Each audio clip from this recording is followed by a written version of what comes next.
హనుమంతుడి చిత్రపటాన్ని పెట్టుకుంటే సకల శుభాలు జరుగుతాయని చాలామంది నమ్ముతుంటారు. కానీ ఎలాంటి చిత్రపటం పెట్టుకోవాలి అనే సందేహం చాలా మందికి ఉంటుంది. పంచముఖి హనుమంతుడి చిత్రపటాన్ని ఇంటి ప్రధాన ద్వారం వద్ద లేదా ఈశాన్య దిశలో పెట్టడం శుభప్రదమని చెబుతుంటారు.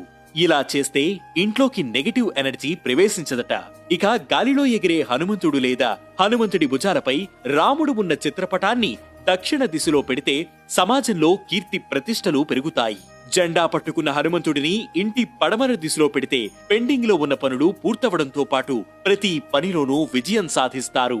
హనుమంతుడు వీరోచిత భంగిమలో నిలబడి చేతిలో గద పట్టుకుని ఉన్న చిత్రపటాన్ని ఇంటి దక్షిణ దిశలో లేదా ఆగ్నేయ దిశలో ఉంచితే ధైర్యం పెరుగుతుంది. సంజీవని పర్వతం తెస్తున్న హనుమంతుడి చిత్రపటం ఇంట్లో ఉంటే దీర్ఘకాలిక సమస్యలన్నీ దూరమవుతాయట. కూర్చున్న భంగిమలో ఎరుపు రంగులో ఉన్న హనుమంతుడిని ఈశాన్య దిశలో ఏర్పాటు చేసుకుంటే కోపం అదుపులో ఉండడంతో పాటు ఇంటి నుంచి నెగటివ్ ఎనర్జీ కూడా తొలగిపోతుందని భక్తుల నమ్మకం.